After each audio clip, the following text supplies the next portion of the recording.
И мы взяли с собой массажиста, профессионала-массажиста. Вот. Ну и как бы вечером после тренировок Два шара.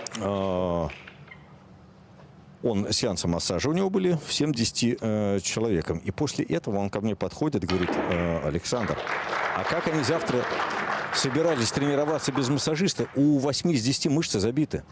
У них забиты мышцы, а при забитой мышце тренировка, ну, бессмысленно тренироваться, только хуже будет.